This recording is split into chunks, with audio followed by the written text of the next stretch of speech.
Chauba magi manausi kaidorabano haiduna ipa pakhatna ising glass ama puduna lai. Ibungo, ising asida lezare. Asi hairaga sakhen Chaubagi makhuttagi ising do lawraga thai. Chauba atappa khonjelda. Ibungo, kaidobu yaurage. Nayambasu khangjabu yaroidro. Sakhendu sorma piyama sangna hondoktuna. Tasoba, ngasidi nanawbom ta pothal. Tasingna ai sase yamna sothare. Hoi ibungo. Chaubadu sida hangjalurabadi sakhengi angawa mihundu laklani khanduna wa makha tarudre. Ado ibungo, pabungdoina gyandana pothabana pharoidro. Yareda, ai sida oina ngakta pothagi. Asi hairaga sakhen sofagi kusandu haifet chep khatlaga makhong anidu karanjan sinduna longna hiptharai. Chaubasu pothajarasanu khanduna ngahak leramlaga thokre. Somdasu mama mapa anidu macha mamaugi matangda wari kaya ama sanarami. Moi baba, aikhoisu kai kaino khara puraga nomatangdi ije tharu hoida satpadi yabane. Ngai khoda nasanupagi wasi matang laikhai ta kisi. Magisu aningba pamba leramadi kanana khangni. Ma ngang masana teko. Masida aikhoina isani ngammi haiduna horstogumsi ko. Nasanupagi wa ngairadi tu aponi. Adu oiragana moi baba James ta phone tawraga magi khangnaba kana legi haibado hangdu ase. Khangdreda. Nangna marol ama thujinba pamlakpani. Nasanupana marol ama nupi thibagi wakal machet amta leitabsidane lurise. Kaino nupi thiningdrena hekta yabro. Aikhoigidi ma mathantani. Ma ama soire ama da menkhatni haibasu natte. Khangde aidine yam thuna chatlaga ise tharoda hairadoini ko. Hoida aisu yaridana. Aduda nongmonini dang yengisi haibanine. Numidangi chak ising tokladuna tumamdaigi binadu mapurebagi phamdu thana. Moi baba nasanupagi training do tha tarukni haidaine. Mane. Adu kaidorage. Nangna hujikta amu training kainam hogulaisina. Kaisu tawdeda. Tha ahumusu hojinkhrabanina kuiselektre.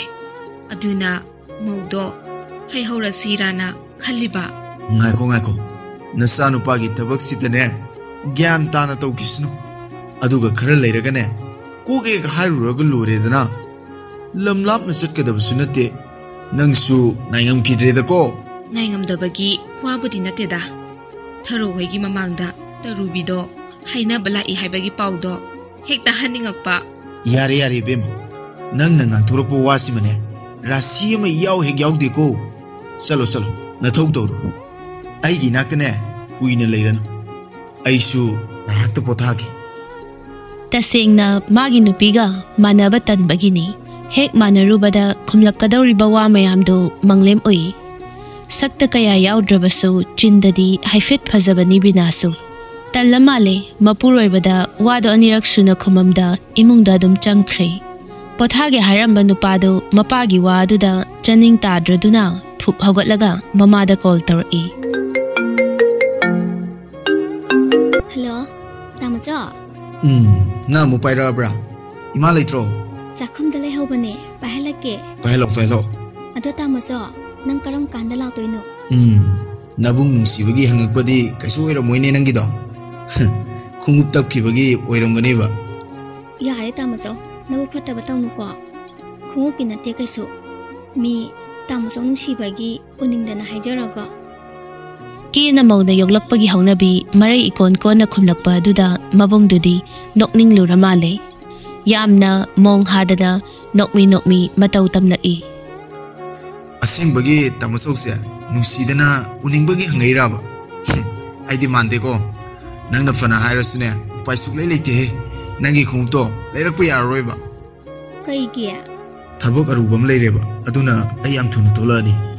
Tamajo, leiraktaba yareko. Mi Thailand gi hinsta yamna pami hairago.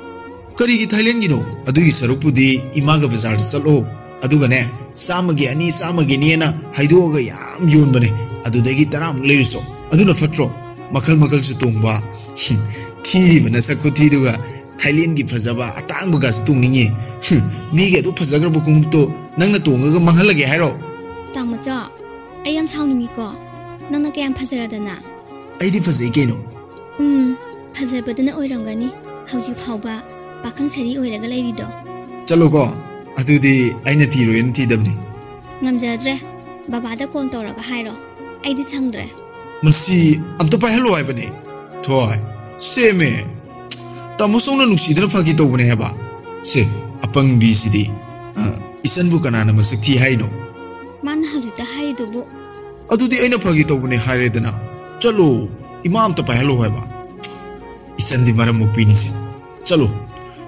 nangi khungto tamusona ne soidan la leira ge ba chalo hoi adudi tamacho ngai hak tang payu ko ai ima korake angang nangama ko phone ani ga vaisil hayeng di ne ima gi phone do nang pai wer ko nang na sa gi do tum pai ya dro pai de kaisu mana langthok tana thamjaraga aidi pholak paduda pakhai pirak pai wan khangi haino Linthoi du machin ga tumthok laga mama bu kor'i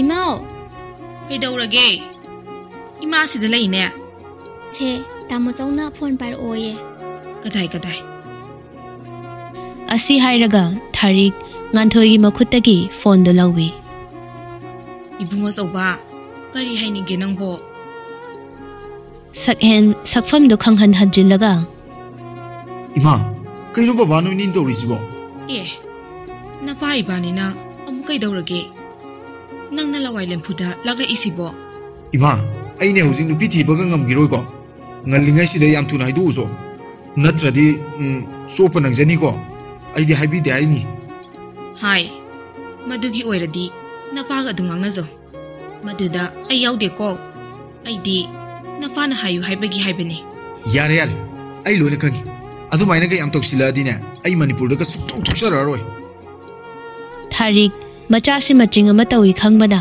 thokta tholoi da boy ningdana masado haifet pakhatli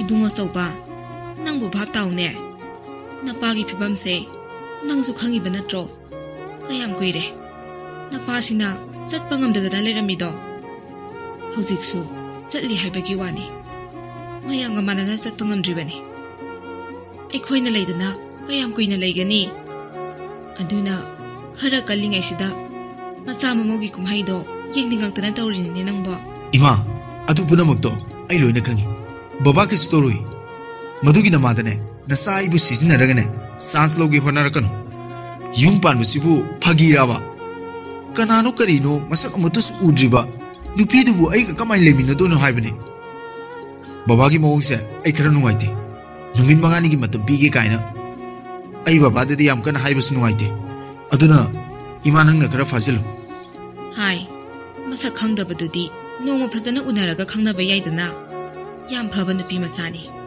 wangangda sangangda masakta matauda awatpa amata yaude sida nangna yaningdriba se karigino natti nangbu napana sinba sida yaungni ibungo karamba mama mapana masagi mangnaba singadage ahal laman sing hainaba turelgi ising hangatna zendi haibado tahanganu ko imagi bungo hauzik hatu na tawsi haiba natte nangi khangnaba mi leirasu adum hairao maduda aikhoina yaroidaba leite nang angang natrabani ko napagi wakhal nungai hange nungai haloi nangi khutta loina leirabani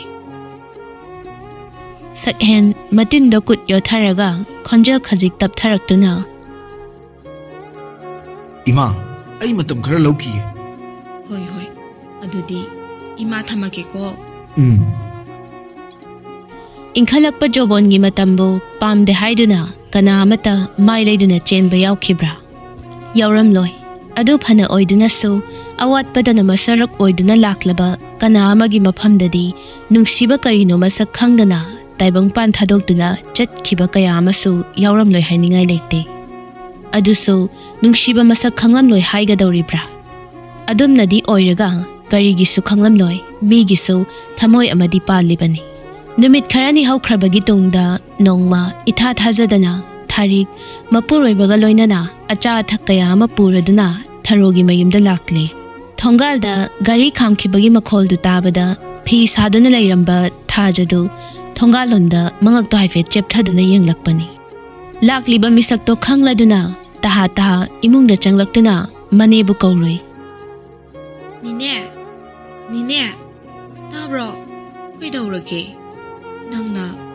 ꯑꯁꯨꯛ ꯌꯥꯝ ꯐꯤꯡꯅ ꯀꯧꯔꯤꯗꯨꯕꯣ ꯃꯤ ꯂꯥꯛꯍꯧꯋꯦ ꯑꯝꯇ ꯊꯣꯛꯂꯛꯑꯣ ꯀꯅꯥꯅꯣꯅꯦ ꯑꯌꯨꯛꯁꯤꯗ ꯑꯣꯟꯊꯣꯛꯅ ꯉꯟꯈ꯭ꯔꯦꯗ ꯑꯗꯨꯕꯨꯔꯣ ꯅꯍꯥꯟꯃꯨꯛ ꯑꯩꯈꯣꯏꯅ ꯆꯠꯂꯨꯕ ꯏꯝꯐꯥꯜꯒꯤ ꯏꯗꯣꯝꯆꯥ ꯍꯣꯏꯗꯣ ꯃꯥꯜꯂꯦ ꯑꯦ ꯀꯩꯅꯣꯅꯦ ꯍꯥꯏꯁꯤꯕꯣ ꯊꯥꯖꯈꯤꯗ꯭ꯔꯦꯗ ꯊꯔꯣꯗꯨ ꯐꯤꯌꯥꯡꯀꯣꯛꯇꯒꯤ ꯐꯤ ꯑꯃ ꯐꯠ ꯏꯟꯁꯤꯟꯗꯨꯅ ꯇꯍꯥ ꯊꯣꯛꯂꯛꯂꯒ ꯊꯣꯡꯒꯥꯜꯂꯣꯝꯗ ꯌꯦꯡꯂꯛꯏ ꯑꯅꯤꯗꯨꯁꯨ ꯒꯥꯔꯤꯗꯒꯤ ꯇꯞꯅ ꯀꯨꯝꯊꯔꯛꯇꯨꯅ ꯃꯐꯝ ꯑꯗꯨꯕꯨ ꯍꯥꯏꯐꯦꯠ ꯂꯩꯗꯨꯅ ꯌꯦꯡꯂꯕ ꯇꯨꯡꯗ ꯌꯨꯝ ꯑꯗꯨꯗ ꯃꯤꯠꯌꯦꯡ ꯊꯝꯂꯛꯏ ꯃꯈꯣꯏꯒꯤ ꯌꯨꯝꯁꯤ ꯂꯩꯔꯛ ꯃꯆꯤꯟꯅꯤ ꯌꯥꯝꯅ ꯁꯥꯡꯅ ꯆꯪꯗꯦ ꯊꯣꯡꯒꯥꯜꯗꯒꯤ ꯑꯗꯨꯃꯛ ꯎꯔꯦ ꯑꯅꯤꯗꯨꯅ ꯃꯣꯜꯂꯤ ꯆꯪꯂꯛꯄꯗꯨ ꯎꯕꯗ ꯊꯔꯣꯗꯨ ꯃꯣꯃꯣꯟ ꯅꯣꯛꯇꯨꯅ ꯇꯔꯥꯝ ꯀꯧꯔꯛꯏ ꯍꯩꯃꯥ 이붕어 나바니수 라이드나 ꯍꯣꯏ ꯉꯁꯤꯗꯤ ꯊꯕꯛꯁꯨ ꯈꯔ ꯀꯣꯝꯃꯦꯅ ꯃꯃꯥ ꯏꯕꯥꯅꯤꯁꯨ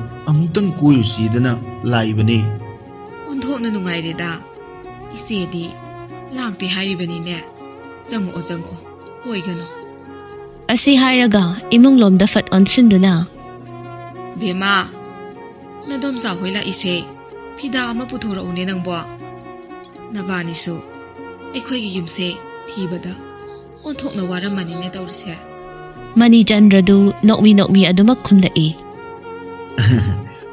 ꯋꯥꯗꯦꯗ ꯏꯆꯦꯅ ꯅꯍꯥꯟꯃꯨꯛ ꯍꯥꯏꯔꯝꯃꯕꯅꯤꯅꯅꯦ ꯁꯨꯝꯗ꯭ꯔꯤꯡ ꯑꯗꯨꯝ ꯂꯥꯛꯑꯦ ꯌꯨꯝꯕꯨꯗꯤ ꯑꯍꯥꯟꯕ ꯍꯪꯕꯗ ꯑꯗꯨꯝ ꯈꯪꯉꯤ ꯑꯗꯨꯅ ꯀꯩꯁꯨ ꯋꯥꯕ ꯑꯣꯏꯗ ꯍꯣꯏ ꯊꯥꯖꯁꯨ ꯀꯧꯅꯥꯒꯤ ꯐꯛ ꯑꯃ ꯄꯨꯊꯣꯔꯛꯇꯨꯅ ꯃꯥꯡꯒꯣꯜ ꯑꯗꯨꯗ ꯇꯞꯅ ꯊꯥꯏ ꯀꯀꯥ 이돔ꯆꯥ ꯁꯤꯗ ꯐꯝꯕꯤꯌꯣ ꯌꯥꯔꯦꯗ ꯑꯗꯣ 이베마 ꯆꯥꯛꯀ ꯆꯥꯔꯒ ꯅꯨꯃꯤꯗꯥꯡ ꯋꯥꯏꯔꯝ ꯏꯪꯅ ꯍꯜꯂꯨꯀꯣ ꯏꯆꯦ ꯆꯥꯛꯇꯤ ꯅꯣꯡꯃ ꯐꯖꯅ ꯂꯥꯛꯑꯒ ꯆꯥꯔꯒꯦ ꯉꯁꯤꯗꯤ ꯆꯥꯔꯔꯣꯏꯒꯦ ꯆꯥꯔꯒ ꯆꯠꯂꯨ ꯀꯩꯗꯧꯒꯦ ꯊꯕꯛꯀ ꯂꯩꯍꯧꯕ꯭ꯔꯣ ꯊꯕꯛꯄꯨꯗꯤ ꯀꯩꯁꯨ ꯊꯣꯏꯗꯣꯛꯄ ꯂꯩꯍꯧꯗꯤꯌꯦ ꯑꯗꯨꯗ ꯉꯥꯏꯍꯥꯛ ꯂꯩꯇꯅ ꯃꯣꯏ ꯕꯕꯥ ꯎꯅꯕ ꯃꯤ ꯌꯥꯝꯅ ꯂꯥꯛꯑꯦ ꯑꯗꯨꯅ ꯌꯨꯝꯗꯣ ꯁꯥꯡꯅ ꯊꯥꯗꯣꯛꯄꯁꯨ ꯌꯥꯗꯕ ꯑꯗꯨꯒꯤꯅꯤ ꯏꯆꯦ ꯍꯣꯏ ꯑꯗꯨꯁꯨ ꯆꯨꯝꯃꯤ ꯂꯥꯛꯑꯣ ꯐꯛꯁꯤꯗ ꯐꯝꯁꯤ ꯑꯁꯨꯝꯅ ꯑꯅꯤꯗꯨ ꯃꯥꯡꯒꯣꯜꯗ ꯊꯥꯔꯤꯕ ꯐꯛꯇꯨꯗ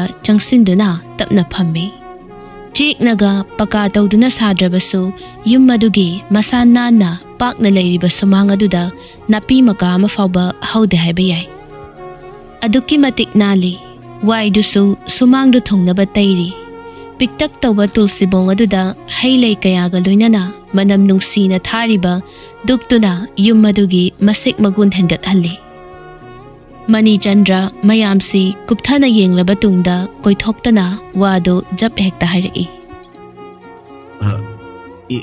ꯏꯆꯦ ꯅꯅꯥꯎ ꯑꯩꯈꯣꯏꯅ ꯂꯥꯛꯆꯔꯤꯁꯤ ꯏꯆꯦꯗꯒꯤ ꯀꯔꯤꯒꯨꯝꯕ ꯄꯣꯠꯁꯛ ꯑꯃꯇꯪ ꯅꯤꯖꯒꯦ ꯍꯥꯏꯗꯅ ꯂꯥꯛꯆꯕꯅꯤ ꯁꯤꯗ ꯏꯆꯦꯅ ꯑꯃꯨꯛ ꯌꯥꯗꯦꯒ ꯍꯥꯏꯔꯛꯄꯗꯤ ꯌꯥꯔꯣꯏꯀꯣ ꯑꯁꯦꯡꯕꯅꯤ ꯏꯆꯦ ꯃꯣꯏ ꯕꯕꯥꯅ ꯍꯥꯏꯁꯨ ꯍꯥꯏꯕꯅꯤ ꯑꯩꯈꯣꯏꯅ ꯍꯥꯏꯖꯔꯤꯁꯦ ꯌꯥꯗꯦ ꯍꯥꯏꯕꯤꯔꯛꯀꯅꯨꯀꯣ ꯃꯇꯝ ꯀꯨꯏꯅ ꯏꯆꯤꯜ ꯏꯅꯥꯎ ꯇꯠꯅ ꯊꯥꯅꯗꯅ ꯂꯣꯏꯅꯕꯗꯣ ꯅꯅꯥꯎꯅ ꯄꯥꯝꯖꯩꯌꯦ ꯏꯅꯥꯎꯒꯤ ꯋꯥꯁꯦ ꯏꯆꯦ ꯈꯣꯏꯒꯤꯗꯤ ꯂꯥꯏꯕꯛ ꯌꯥꯝꯅ ꯐꯕꯅꯤ ꯑꯗꯨꯕꯨ ꯍꯥꯏꯌꯣ ꯀꯔꯤ ꯋꯥꯅꯣ ꯏꯆꯤꯜ ꯏꯅꯥꯎ ꯍꯦꯛꯇ ꯑꯐ ꯐꯠꯇ ꯇꯥꯟꯅꯔꯒ ꯂꯣꯏꯔꯦ ꯁꯤꯗ ꯏꯆꯦꯅ ꯀꯩꯗꯧꯕꯒꯤ ꯌꯥꯔꯣꯏꯗꯧꯔꯤꯕꯅꯣ ꯊꯔꯣꯁꯨ ꯍꯥꯏꯔꯛꯀꯗꯧꯔꯤꯕ ꯋꯥꯗꯨ ꯂꯣꯏꯅ ꯈꯪꯂꯤꯕꯅꯤ ꯑꯗꯨꯕꯨ ꯃꯥ ꯈꯪꯂꯕꯁꯨ ꯐꯠ ꯀꯥꯡꯊꯣꯛꯂꯨꯕ ꯌꯥꯗꯕꯒꯤ ꯊꯌꯩꯅꯅ ꯍꯥꯏꯔꯤꯕꯅꯤ ꯆꯤꯝꯕꯥꯜ ꯀꯥꯡꯒꯦ ꯇꯧꯔꯝꯕ ꯃꯅꯤꯆꯟꯗ꯭ꯔꯗꯨ ꯊꯥꯖꯅ ꯆꯥ ꯄꯨꯊꯣꯔꯛꯄꯗꯨ ꯎꯕꯗ ꯃꯥꯒꯤ ꯃꯃꯧ ꯑꯣꯏꯕꯗ ꯃꯇꯤꯛ ꯆꯥꯔꯦ ꯈꯟꯗꯨꯅ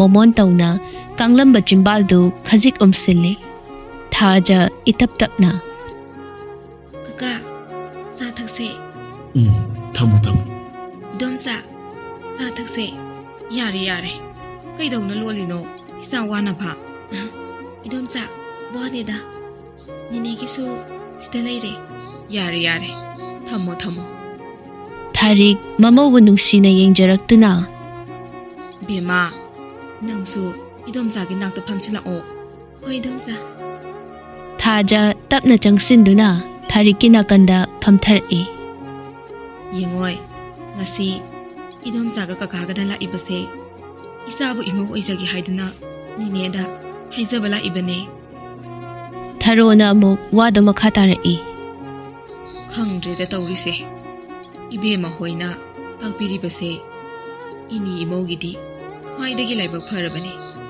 adubu matik magul laikhraba yumdada haye isana mau oibada matik charoidra si khaktani isena wari base ise adugi di kari su khanbigano mangonda ngangbi saibigadaba kana su leite ai haira thoidongna haloiba natri aduna ini imau tathok tasin tawraga nungaina laithoaga loire adu ise wase yare haina lawradoini ko hoi hoi adu ibema wasibu ibungo masana di yarabra ise gi wase inaw hoibu thajadabagi nate ko lana di lawgano kaidawbagi lana lawgadoribano zummi ise na hangibase hangbam thokpani magi oiradi karisu hairoi hauzik phauba nupi koyu yadana lairibani moigi natro ikhoina silibase mane mane ado ibema ikhoisu matam kharadi Delhi da magi mamagi manakta chatluba tariye kuire amta lao haribase hatamukti chattaba yaroi dawri hoi hoi adusu chattaba yaba natte kuira abanina moisu ujaningdana tawribani mane mane Mani Chandra amuk Kayang kuina lerakadabano kuiroida tha ama mukti lerakadaba mali Fare adudi isi hoi tholakpaga isanu pa tholakpaga mapa sanarani hoi hoi ado hayeng isi hoina tholakpaga pau phongnanaba phone number amtang lawjakige hek tholakpaga waloisinananaba kai hagise yaida kaisu kaide aduna phare adudi ibema nangi number do nadom sa khoida amta pigise hoinine adudi idom sa number haira age Tharik mapuroi muk onsinduna moi baba number se amta isin biyo hoi ibem hairo kaka set toksilagi ko hoi kaka Thajana number do hairak tungda Tharik na amuk marak fathalai haima ngasai khei wari da kawidana bema se khause losilo isana sana bani haidana idom sana kaino khara leirakpani idom sa leiraktrasu ya basida kaidawagi leire ino yamda bani da bema nangna di khangriba imau oidong tawrira khangde bijaning bana is idom sagi wasidi aseng bane phare adudi ise ekhoy amuk satna batawrage hayeng ise hoina thoklaklaga phajana amula age hoi chak sa khrase haibasu yadre kemte heksa minadre tawrise sadrabo yareda isena harau ya birakpa simu nungai belaitre ekhoi gidi adudi bema idom ja hoi amuk satlukige ko hoi dom sa Mani Chandra Tharik ta muk onsilaktuna ibema kakago yamu chalukige ko isadi nabaya deko tek kaidana halo ko isana halapado kakago ngairamge ko hoi kaka adudi se ekhoi yamu chalukige phare ningthi jana satlu sumai lakpase thindokpa phate aduna sida sumlai horage ko